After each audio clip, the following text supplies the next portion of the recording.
All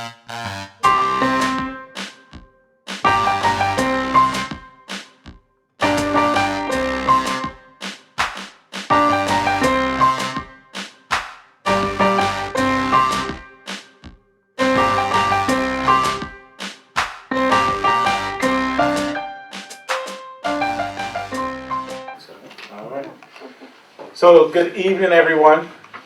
Thank you for coming to our little meeting in regards to what we've done in session this year, and to hopefully answer any questions that you might have. My name is Anthony Nolan. I'm the state rep for New London's 39th district. Next to me is Representative Christine Conley and Representative Cruz, Joe Cruz.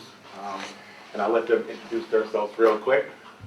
I'm Chris Conley. I represent the 40th district, which is right now Bryan and Ledyard. But because of census and redistricting, come January, it's going to be Groton and the southern tip of New London. Joe Cruz. I represent Groton and New London currently, and the 41st is no longer to be in New London. So the 41st will be in Groton and Stonington, which got expanded a little bit further to the east. So I'm on judicial. I'm speaking for Chris Conley. I'm on housing. What else? Housing, aging, and Yeah. internship? No, veterans. Veterans. Oh. Yeah, I'm a little confused today. It's been a long day. That's all right. So, Yeah. That's all right. I'm on judiciary, which Joe knows is the best committee in the entire general. I think that's what I got in my head because Yeah. I'm surprised you You didn't knew I'd say say it. that. Transportation, which is anything that rolls, boats, or sails, buses, flies, anything that moves on transportation committee. And planning and development, which is our catch-all committee of all things that don't fit in other committees, and zoning laws. And I am on the appropriations committee, and I am on education and the intern committee. Along with those committees, we have a lot of subcommittees that we're on. I know I have probably about 8 or 9 subcommittees. I know Christine has subcommittees, and Joe probably has subcommittees, but some people think that those are the only things we have to do, but they're not. So we do have our hands full in regards to committees and subcommittees up there. But I'm glad that you came out tonight. For those that are here, we're very happy to be before you to just discuss some things that we liked about this year, and to answer some questions. Does anybody want to go first, or do you want me to go first? It's up to you. The district can take the lead. Some of the things that I'm very excited about are a lot of the things that made Connecticut a little bit more equitable in regards to our diverse population of Connecticut. And it starts off with things like now the teaching of Asian American and Pacific Islander studies in public schools. It also goes into limited the circumstance in which felonies disqualify from holding an occupational license. Increased healthcare coverage. We did a lot with healthcare and the coverages for healthcare. We created a hate crimes investigation unit, something that I think is going to help us when it comes to those out there in our communities that are taking us the wrong way in regards to hate and just violation of the rights for Connecticut residents. Limited use of solitary confinement was another thing, though in law enforcement. That was something that I think was important. Trying to break the mentalities of some of the ways that our prisoners are treated that will sometimes make it more harmful for them, instead of trying to bring them back to that normalization that in the ways you're supposed to act in our communities, and hopefully by doing some more education or some more development with them in there instead of harder circumstances. And that's not to say that we don't care about any of the victims, because we do care about the victims. But I think there comes a point where we have to start rehabilitating people and trying to bring them back to our society in a way that they become a functioning community member. And sometimes people have to be taught that because of some of the histories that they have. Big one for me was establishing Juneteenth as a holiday. Fought really hard for that. It was a difficult end of session debate, but we were able to cross some historic debating and really get some bipartisan support with that. Only one person did not vote for it for whatever views she might have had in regards to the cost or what, or her indifferences, I don't know, but we made sure that we didn't make it immediately. Juneteenth holiday will be actually starting next year. It didn't start this year. We just celebrated it this year because, that was something that we should have celebrated. And, there might be some further talks about talking to municipalities about, thinking about doing it for their workers.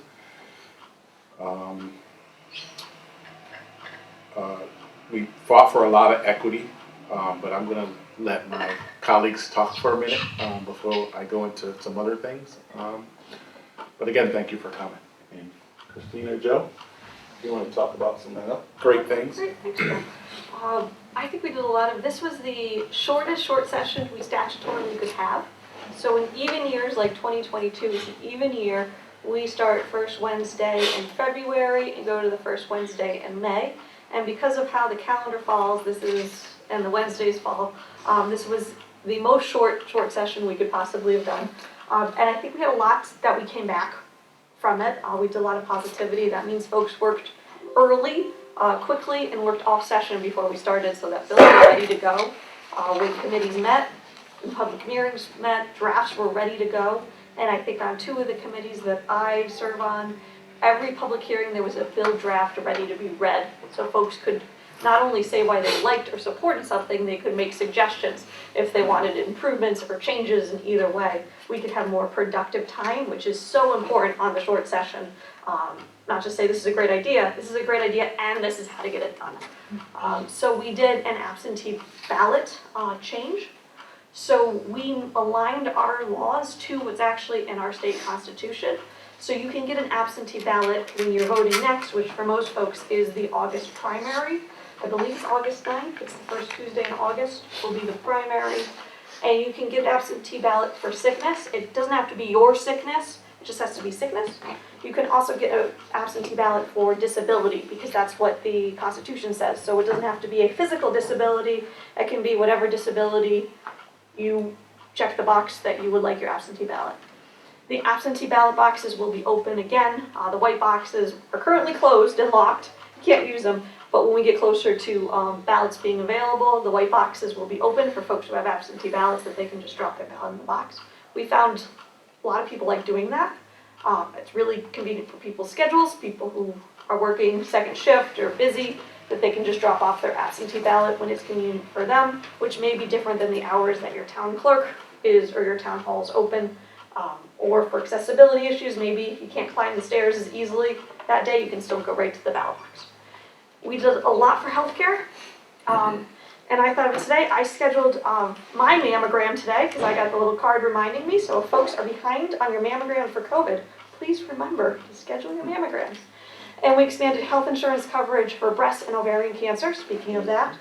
Every couple of years, we have to continue to expand health insurance coverage for mammograms. So if you find that you're being charged for your mammogram and your insurance is out of the state of Connecticut, please contact us and let us know. We tweak the laws. The insurance companies then do their thing, and we retweak the laws every year or 2. Mammograms are copay free for folks whose insurance is out of the state of Connecticut. We've also insurance has to cover testing for BRCA gene, and they have to cover ovarian cancer treatments for folks who do have the BRCA gene, which will help a lot of people. We did big changes in mental health care. $100 million is invested in mental health care across our state to help our kids and our adults. So everything from schools to having more accessibility for mental health care. Again, $100 million, real dollars, to all communities, which will really help folks have better access to mental health care. There were 3 bills. It was very bipartisan, but a couple of our representatives really worked, I would say this was, really worked overtime to make sure that this got done, making sure that kids have to be covered for mental health care. Again, makes more folks accepting of Medicaid, and covering 2 mental health wellness visits per year with no cost sharing to families. So 2 mental health visits per person per year with no cost sharing. There's more money, which available as of July 1st, which is next year, for Department of Children and Families. And the goal is to have more collaboration and more treatment, and we all push to have more treatment in Eastern Connecticut, because Eastern Connecticut is lacking in mental health providers. So, and mental health and law enforcement.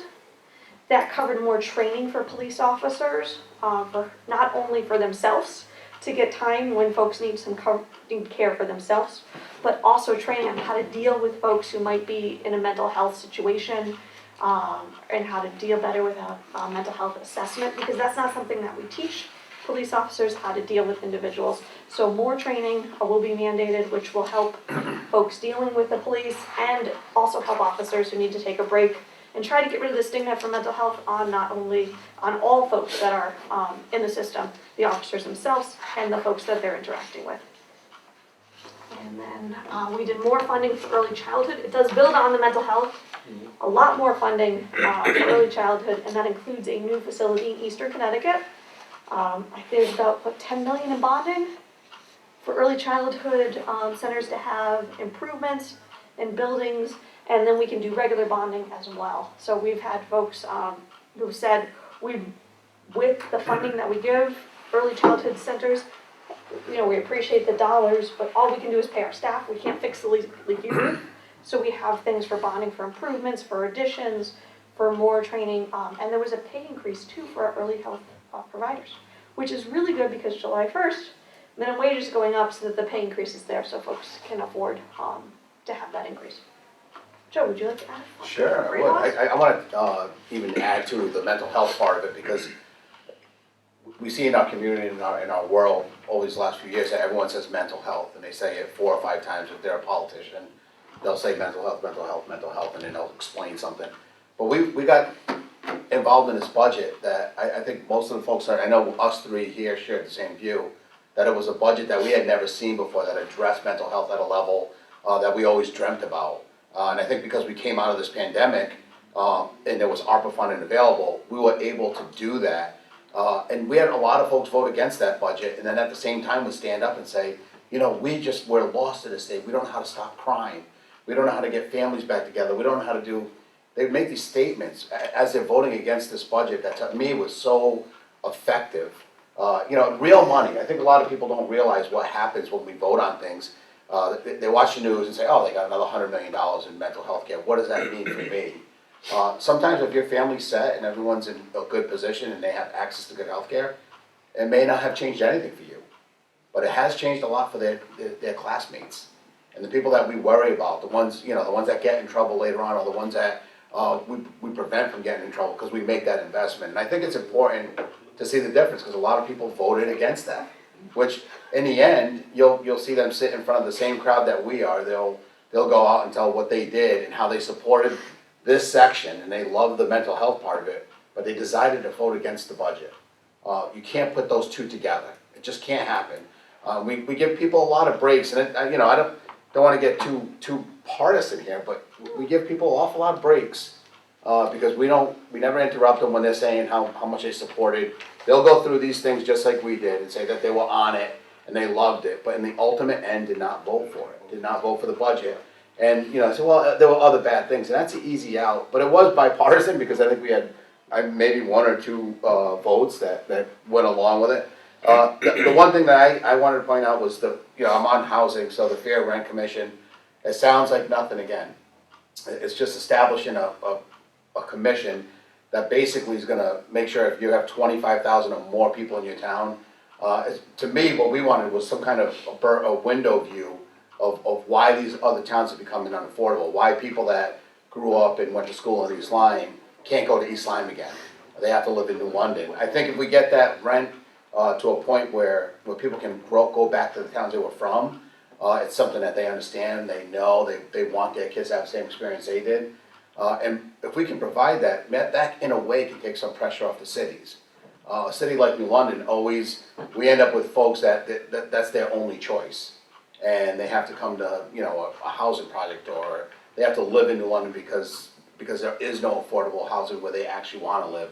And I think, for the most part in Connecticut, have completely turned a blind eye to fair housing and fair rent, because we haven't been affected by it. And then when you look across the country, and you talk to other legislators around the country, they're so much worse than us, or San Diego, where, you grew up and you wanna still live in San Diego. To be able to do that is almost impossible. And if we don't have commissions set up like this, we're gonna be in the same boat 20 or 30 years from now. There's a lot of people discovering us. I know the mayor's back there, he knows how many people have discovered New London these last couple of years. The other bill that I'm really, really proud of, even though I'm not gonna be a recipient of the benefit, was we actually raised the pay for elected officials. It was something that I always thought it was low. I didn't get involved in politics to go make money. I don't think these two did either. We knew that the rate was $28,000. I think what we didn't realize was the amount of impact that it was gonna have on our other careers. While these guys have been able to navigate it, I navigated it for 6 years, and I can't do it anymore. I'm sad to leave the legislation, everyone knows that, but I still you have to make a living, and when you feel like you can't do both, or you hit the peak where you're not being as effective as you think you could be, you move on. And maybe one day I'll be back, maybe I won't, but I'm still kicking around. Somebody asked me earlier today, who's their go-to guy? Until January, I'm still the guy. Keep calling me, if you guys have questions, you need help, call me. But we're hoping that there's another good guy behind me, and I'll be helping that person too, so. And I think if you guys have got a chance to read through these things, if you guys had questions, if you're mulling through them, highlight something in there, and if you want some answers, hopefully we can provide those for you too. Anyone have burning desires on their chest that they'd like to talk about for bills? If not, we can talk about more bills, because we do a lot of things. Yeah, I think if you came here with something on your mind, it's good to share, and if not, we can, we're politicians, there's three of I see a us. big smile over there. I have two things I wanted to ask you about, sort of talk about. My name is Frida Berrigan, I live here in New London, just a couple blocks from Officer Nolan. And I ride across the Gold Star Bridge on my bicycle pretty much every day. And it's terrible. And New London has done a lot to, put sharrows and make bike lanes. London has improved as a bike-friendly city in the 12 years that I've lived here. Groton has lots of great trails, and they're working on the big trail throughout southeastern Connecticut, and that's really exciting. But the link between those two things is really, really dangerous. Yeah. And so I just want to say thank you to my guardian angel that gets me across there every day. Yeah. But so I've read the report that the Department of Transportation did, put my glasses all the way up on my face, and I tried to figure out what they were saying. And my understanding is that the idea of adding a bike lane, a multimodal path on the northbound side is not feasible, right? And so they're looking, now there'll be a new report, a new feasibility study to look at the southbound side. But the little whispers I've gotten is that it's not going to be easy or cheap, right? And so as I go across there every day, I just sort of imagine how it could be different. As not an engineer, but just as a user, and I just see those cars just flying over the bridge. So it's posted at 65, and nobody goes 65 over those bridges. I believe it's 55. It's 50. People are going double. So what I want is to just shut down the most right lane as you're coming back across from Groton to New London, expand the bike lane that way, and slow the traffic way, way down. Obviously, I can't wave a magic wand and do that, but I have been, kind of registering complaints, my sort of musings with the Department of Transportation. I've been emailing Bartholomew and other people. I shared those emails with Nolan and also with you, Representative Conley. And I haven't heard anything back, right? Like feels very opaque. So there's those meetings every month, and I couldn't go to the one in June. I'm hoping to go to the one in August. They're online, and just keep kind of involving myself as a cyclist in the conversation. And I just wonder if there's anything else I should be doing, if there's any other way to sort of enact my own personal vision for safe Are you cycling. a member of the group now? There's a cycling group that's been active in trying to make that, since I was a counselor, before we knew we had all these problems with the bridge, that we knew we had problems, we didn't know how extensive they were. But now that we invested all this money, the cycling group that, even when I was on the council a long time ago, they wanted that path. I believe in 100% myself too. I think we all probably do. And when you hear sometimes the DOT's explanation as well, it could have an effect on traffic going through. I think it's more important to concentrate on the communities that actually live with that bridge every day. And to have a path on that side, to me, if you want your voice heard, join like-minded people. And that cycling group has become kind of the people that are pushing it. And I'm not sure exactly how far they've gotten. I can't even remember the name of the group that it is. But they used to come in, I used to see them at the council more than I saw them as a state representative. Because it was more of a local issue. They were trying to fix what's broken on the southbound side. But I don't see any opportunity. I think it's worse because it already has that wall. Even if you moved it in a little, they're thinking that they can't do it on that side at all. I think the northbound side is the way to go. Plus you'd be able to watch fireworks which would kind of be cool going over it. So, but that's what I would say. I would look for a group, and I'll get the name of the group for you. Okay. I know they've been going to all those meetings. I know the last time I talked to you in regards to that, I did mention to the commissioner, and I was hoping to meet with him next month after the holiday at Sailfest, about keeping the existing bike lane, but making it one way on that side. Attaching something to the bridge that would be strong enough to create another bike lane on the outer portion of the bridge. Almost like, when you look at the bridges in Japan, how they have those bridges that are attached for bicyclists. They would have to bring some kind of beam out throughout, the length of the bridge to support it. But I think if they're worried about dismantling the roadway to open it up, I think that's a really good option to have an additional overhang on the bridge that may be sturdy enough to hold a bicyclist or, whatever amount of weight is needed to encourage a lane coming the opposite way. That way, you would have two different lanes when you're passing on the bridge, where I know you said a motorbike came up when you were driving your bike, which is quite dangerous. Yeah. Especially if you're not able to see at that point of the bridge where you're coming up and going down. So I will be mentioning that next month, because I even think that might be not only will it be safer, it might be a little bit more expensive, but those are some of the things that I was thinking about.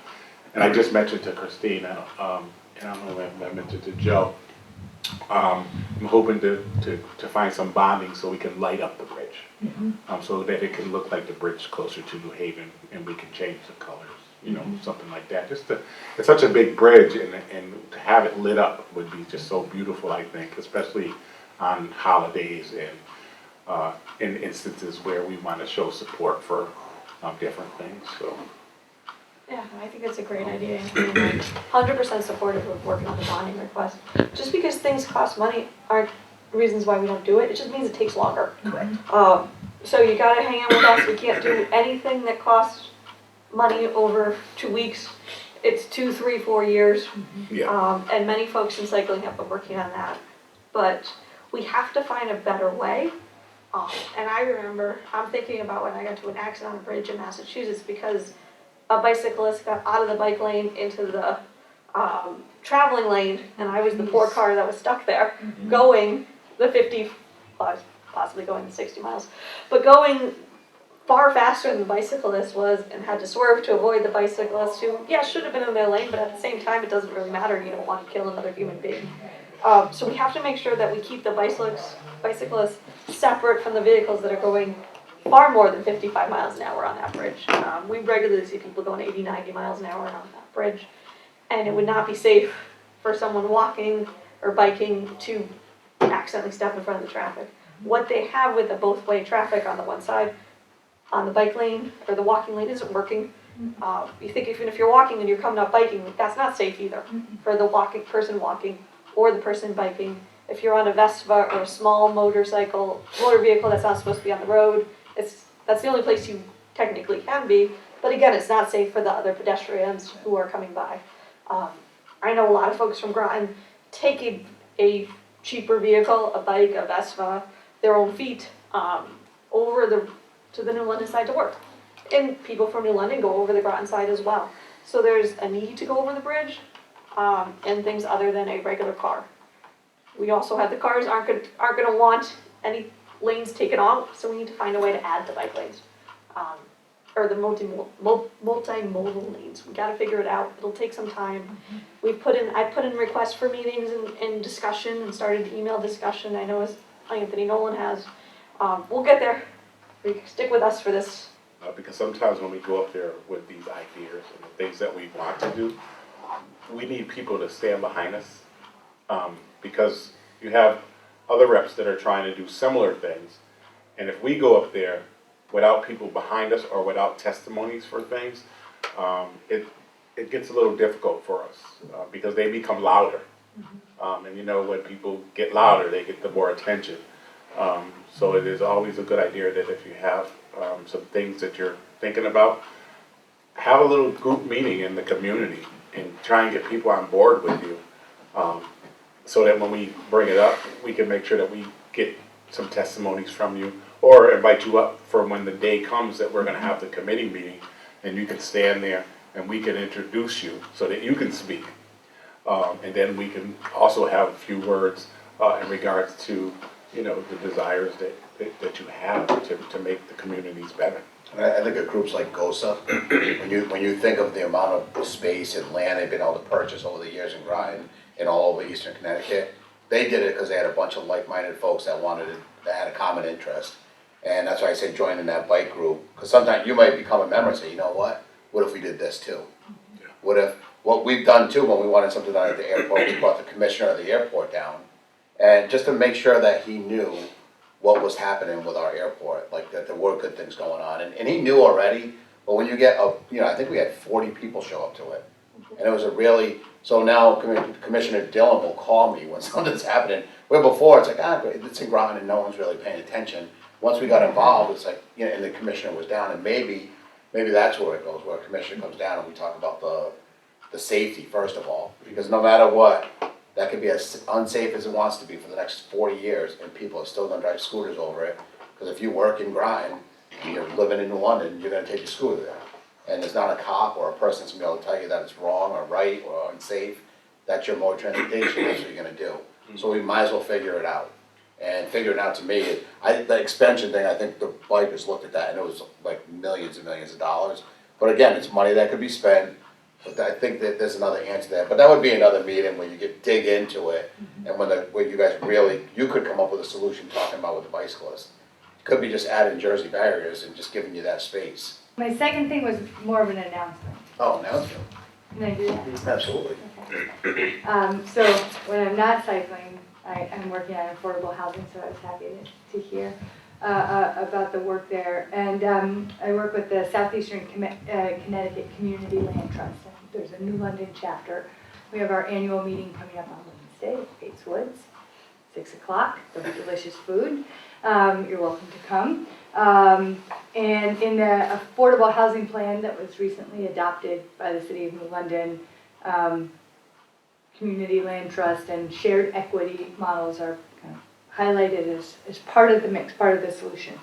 And we all know the problem, right? Low rates of home ownership, high rates of cost burden owners and renters, very high prices, like mind-bogglingly high prices here in the City of New London, very high rents. So I was really happy about the Fair Rent Commission. I think that will really do a lot to kind of maybe get the dollar signs out of the landlord's eyes and help them kind of rein it in a little. And we're also seeing a lot of evictions. Evictions right on my street on Connecticut Avenue recently. And then that house just standing empty, a house in foreclosure. So we're working hard to find suitable properties for acquisition, for renovation, for sale to low and moderate income residents. We've had the support of the city, which has been really, really great. And there are other organizations in London that are also doing really, really good work. Hope is going to do a ribbon cutting on Belden Street tomorrow, which is awesome. Echo has new properties that it's renovating. So there's a lot of good stuff happening. And so I just kind of wanted to highlight some of that. And thank you all for your support of all that work and leadership in Hartford. And again, it's another thing that just feels very, very slow. And where the kind of all of our efforts, and we're quite small, like our organization is quite small, quite new, but it feels like our efforts don't quite, we're not big enough to fully respond to the need that's out there. And so, anyway, I just... What seems like a small, tiny movement is actually a huge movement. And you don't see it, but we do. Because overall, even in London, you talk about the unaffordability. Try going outside in London and renting something. So New London has done, to me, there's a lot of affordability in New London. There's cousin groups like Hope, and my grandmother actually donated the land on Davis Farm Road.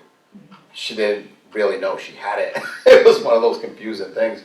But those were homes that were done through Habitat for Humanity. And so we have a lot of folks that actually, that still can't afford to live in London, but we just gotta keep on it. And so I've seen this thing working for the last 20 years, making sure that there was affordability. And you still continuing the work is, it's slow. And there's a couple of laws I want to talk about, building on the affordability that we did. Evictions, folks facing eviction can now qualify for legal services to have representation, which is huge in the housing courts. When you're unrepresented and you have a business landlord, sometimes you're told things that aren't accurate under the law as to when you need to leave and how you can get your security deposit back.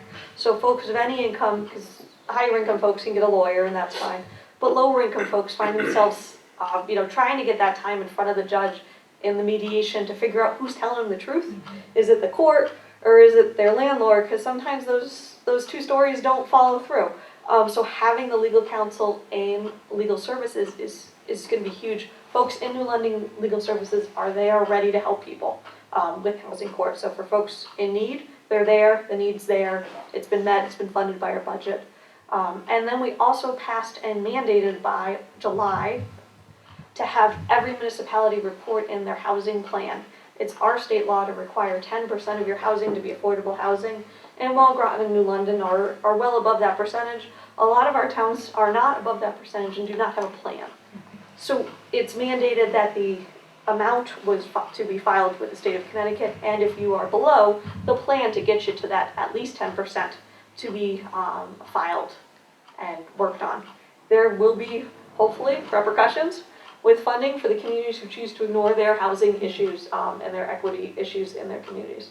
But if you think about it, every municipality has a teacher, and every teacher should be able to live in the town that they work in. So if you, as a municipality, do not have a place that a teacher, a public servant can rent or buy in your home, you have failed your teachers. You failed your residents. I've been on housing for a while, and the only thing I'll disagree with what she said is other towns do have a plan. The plan is to keep lower income folks out of the town, and they aggressively do it, and they try to do it, purposely do it. There's a 830G bill that was part of that requirement, making sure that people had 10%. And I actually voted to extend the time period for it was down on the shoreline, I think it was maybe Milford. And they had promised us that they were working on it, but it was unattainable. And we were giving them a little bit more room. And we immediately voted, and they immediately took a project that was already in the works that had 10% affordability in it, and removed it and built it because they said they had more time. Yeah. So I think and I had promised myself after that day that I wouldn't vote for another extension for another town, that I'd make sure that they because you're asking someone to keep to their word that doesn't believe in it, because they think that it shouldn't even be a thing anyway. And I think that's what's important, is to understand that there are people that are actively trying to, and what they don't really understand, it's gonna be their kids that they affect, because their kids might not be able to afford that house in that town. So really, what we're trying to do is make it fair for everybody, and take the pressure off the cities. The cities, and if you live in a city, and it was your dream to live in what's not the city, that you should be able to do that too. Definitely something to keep fighting for, and also to get support for, to try and make sure that these towns that are not doing that need to be pulled back in and stop giving so much strain to keep themselves away from doing it. You mentioned about evictions. I'm going to try and sit down with some of our larger banks next month also, and talk about when evictions roll into the cities.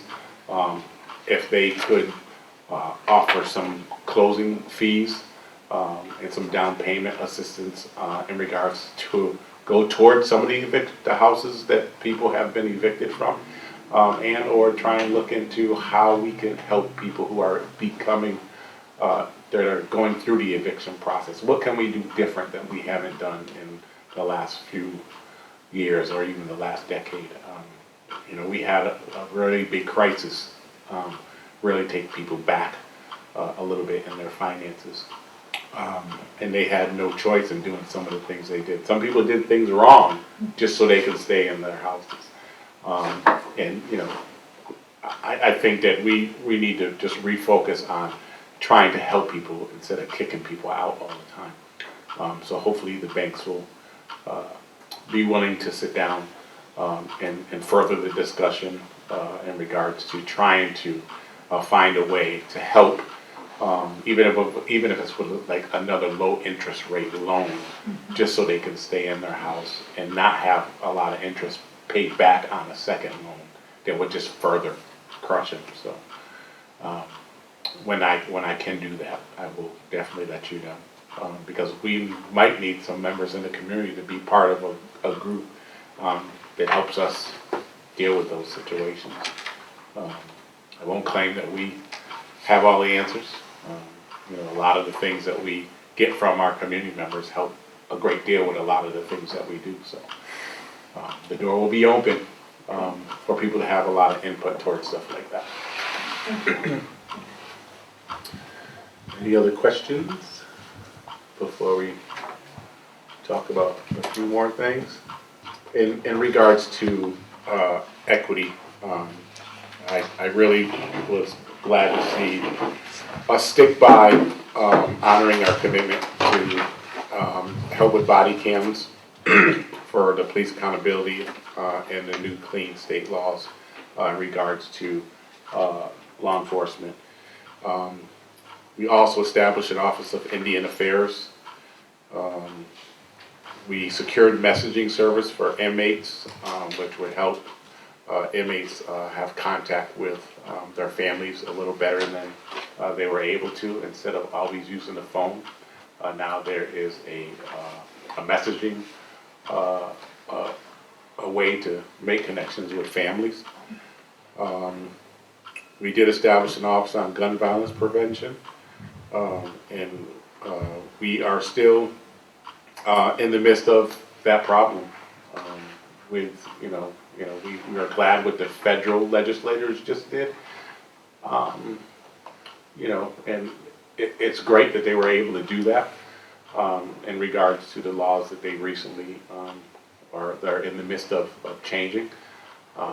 I still, my opinion is I was hoping the governor, I know these two might be like, no, what are you talking about? I was hoping the governor would come back for that discussion in a session over the summertime.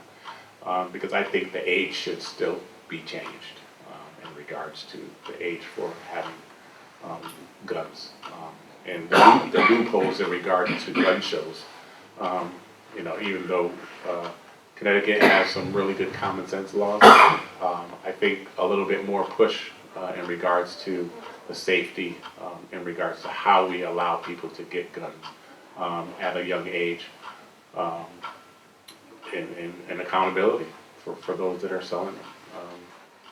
A lot of people will frown about it. I don't want to take anybody's right to bear arms away. I'm not talking about that. But, putting a limit in regards to age and saying, a kid can get a license, there's more things, there's more stipulations for a license for a kid than there is a gun, through some channels. There's more stipulations with some fishing licenses, than getting a weapon, So, just one of those things that I think that we can strengthen. I know that it's not an easy thing for everybody to talk about, but I think that we definitely have to go a little further, in regards to that. And you had your hand up, sir. Go ahead. Yes, Roscoe Merritt Groton. And my grandson was on a rifle team before he was 16 in East Line. And how do you feel about speaking to the superintendents of the schools and putting forth some sort of a gun awareness, a gun safety course in the schools? Say a gun awareness, not gun safety particularly as far as it goes in normal training, but awareness of the capabilities of what you're holding. This is how you do it, this is what you do. It's a small course, something that brings about the awareness, and of course, perhaps connect with the school counseling as to, is this individual appropriate for this class? I know at a young age it's hard to figure out the young minds in such a short time, but I wouldn't be for. I really would listen to constituents in regards to that, but that would have to be in regards to teaching them about the gun, Yeah. I think that's something that should come after school, after high school. But giving them awarenesses on the dangers of it, and having the open discussion with them, yeah. But I don't know if it's. I think his sessions were after school anyways. It was Yeah. like a part of the sports curriculum, Okay. like football and basketball, etc. Okay. That would be worth some discussion. I actually liked the idea. I think if you could, we talk about drugs in school, we talk about contraception and all these different various things. I think they should be talking about what's happening in our country. I think they should, because kids have anxiety, and when you don't talk about something, it's worse. And I'm not, again, it's not like this, they're not gonna have a handgun in the school and teaching them how to load and unload it. No. One of the things that I've been getting, because I work amongst a lot of people that hunt and they're very, they're big on the Second Amendment, and they say, well, if you raise the age to 21, then you shouldn't have to join the Army till you're 21. And the one thing I do remind them of is an 18-year-old that gets in our armed services goes through extensive psychological testing. There's a lot of folks that actually, people think that you just go to the military, you just sign up and you go, and that's far from the case. So when people, and a lot of people do think that. It's not, they say, oh, I was supposed to go to jail in the 70s and 80s, and they told me I could go to the service instead. Not really an option today. They look at you as a risk, and I think it's a shame, because I think you should still be able to work through issues that you may have had, and still have opportunities. But the reality is, you know, all these shootings that have happened in our country are happening with 18-year-olds, and it's the same gun. You solve that problem by making them wait till they're 21, and I really don't see the big issue with it. I think most Americans don't either. But that's the battle that we have every day. It's that little push and pull. To me, it's as sensible as possible. I never really heard of anyone talk about the gun safe. I mean, I think they should bring it in. We talk about safe storage, just to let them know. You know, it's the same thing of us telling kids that Percocet could kill you. You know, it's dangerous to you. Just like a gun. Maybe that kid that has that talk at school goes to his friend's house and says, you know what, I'm not picking up your father's gun, because I was taught that most people that die is accidentally because they don't know what they were doing. I think a lot of that's the way it happened. It is. The technology today, the kids are gonna figure out how to open that safe storage. Yeah. There's no two ways about it. So I grew up in a little more of a rural community that had, more hunting and a kids hunting group. I never liked hunting because you really have to focus when you have your guns, and I didn't find that to be an enjoyable hobby for me, is to stay focused. I'd rather run around and play with my friends, but I had the training, which was important. There are classes, and a lot of the more rural schools actually do have classes and have, junior rifle teams, and there's nothing wrong with those. They're fine organizations for people who want to volunteer and be part of the junior rifle team. You can go to the Olympics and do rifles. It's really a great sport for people who enjoy it. But I do think that we have to be aware that, some communities don't want that in their communities, and that's why the Board of Ed do have the ability to do what they want in their town. So if you want something at the Board of Ed, please go to the Board of Ed. In an area like guns, I could see like the town of Newtown not wanting that mandated by the state of Connecticut for very right reasons, and that being a emotional in the negative for school systems. Because if we mandate, we have to mandate for everyone. I'm not so sure about a mandate, but just putting forth an idea that maybe we're walking in the wrong direction and forgetting about this over here that should be addressed, So we mandate. should be brought to light. We mandate for all towns. Any town can do that. And please talk to your Board of Ed, because maybe that's something that Groton or New London might want to talk about. There are programs for gun education for students from all ages. And it is important that kids know what to do around, unlocked guns, who to tell, what to do if they find a gun. You should call the police. You should tell your trusted adult. You shouldn't pick up the gun if you don't know what to do with the gun. You shouldn't play with the gun. Assume every gun is loaded that you ever see. Don't, God forbid, play Russian roulette. That's horrible. Kids do need to know how guns, in my opinion, and as a kid who knew how guns work, kids do need to know what to do if they come upon a gun, so that they don't get curious. And I do think that if parents have guns in your house, you are 100% responsible for locking them up. It's our law, because tragedy happens when they're not locked up. And you are 100% responsible if there are guns in your home, that your children understand where they are, why they're not to touch them unless there's an adult present, and safe storage. I got a lot of flack for wanting to increase the penalty in regards to parents who have guns in their home. And it's not a penalty for them to go to jail, but it's a fine. It's an increase in something. Because I think that responsibility has to be a heavy responsibility. If you own a weapon, your kid shouldn't find it in your nightstand. Your kid shouldn't find it under your mattress. Your kid shouldn't find it in the box in your closet that you have your shoes in. Those are places that we should not have guns just laying around. A gun should be locked up in a safe with a key that the kid can't get to because of, the extreme things that are happening with our kids. Our siblings are killing our siblings because they find something and they think it's a toy. And then you got even some young adults who find it and are saying it's not loaded, and they're, and you're seeing the videos of them spinning it, and then the gun going off and almost hitting them. I really think we should be stricter with that kind of stuff. And a lot of people were upset with me when I said that, but gun safety is important, and every gun should have a lock on it, no matter what. I think even if it's in a safe, it still should have a lock on it in the safe, because you never know. Having a double locked you know, situation versus, you know, a kid finding it and just being able to, you know, use it. And if you're It's hunting just- with kids, no drinking. No. Yeah. No drinking if you're hunting with kids. We worked with Ethan Song's parents. Ethan Song, they're down by Guilford. My wife and I actually went, and they ended up, they have a farm that actually you can go to for, you know, for healing. They lost their son, it was tragic. Out of that tragedy, they were able to come up with a law that makes folks in Connecticut lock their guns up. And I had friends that had guns and said, why should I have to lock it up?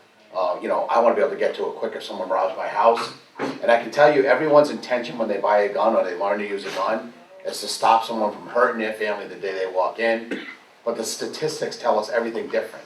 Overwhelmingly, the gun is found by somebody that doesn't know what to do with it, and someone kills themselves, or even if in a suicide situation, the reason guns are used most, because it's almost the easiest way. When you talk to folks in suicide prevention programs, when they're looking over a bridge or off a building, the gun it's just something about a gun that seems so easy and quick, and you can't turn back from, and it's over.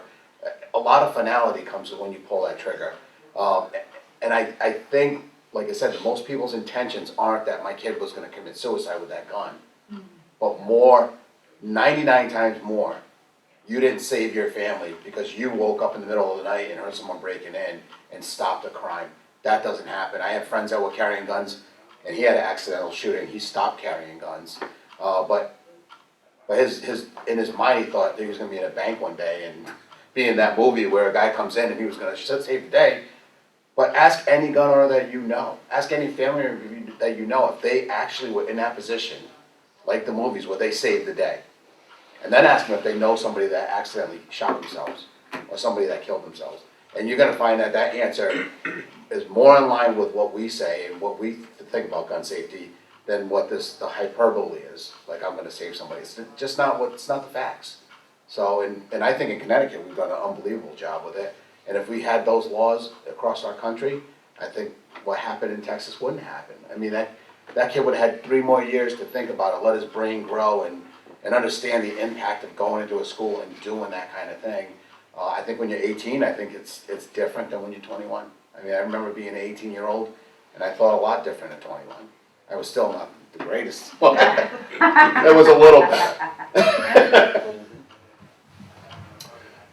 Another great bill I thought that we had was college athletes being able to use the college institution's marks, where you see a lot of colleges are making money off of the student when it comes to sports and athletics. Well, now our students can do the same thing, especially our black and brown students that are their superstars. Instead of them making money off of them all the time, well, now our students have the ability to make money, even using the school's name, where that was something that they couldn't do before. So that's a great thing for students to be able to have an income while they're coming in college, because of the success they have with sports instead of the school.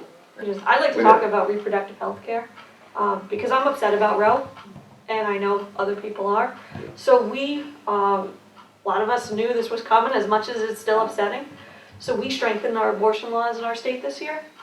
You can get an abortion not just by an MD. So we have had codified since the 90s in our state that abortion is legal, and any decision between the pregnant person regarding abortions between the pregnant person and their doctor. That's our law in our state. It should be the law in every state, but it's what we have here. We extended that not just MDs can provide abortion services, also APRNs who have done the training. And again, a lot of APRNs do DNCs, which is what an abortion is. It's a DNC procedure, same one that you have when you have a miscarriage, same procedure. APRNs do it in our state and can be trained. Also, PAs will be able to give the abortion pill, which again, PAs give you they can do an awful lot with female health. They can do pills and prescriptions for a variety of reasons, so they can now do the abortion pill as well in our state. We also expanded, and we are going to be, I guess, what's the right word? We're going to be a state that will not follow any federal laws when it comes to abortions. We will not be giving anyone's name or any medical records to any states where abortion is illegal. We'll be a sanctuary state for abortion coverage here under the new law. So anyone who feels that they know someone who needs to travel here, they're welcome to come.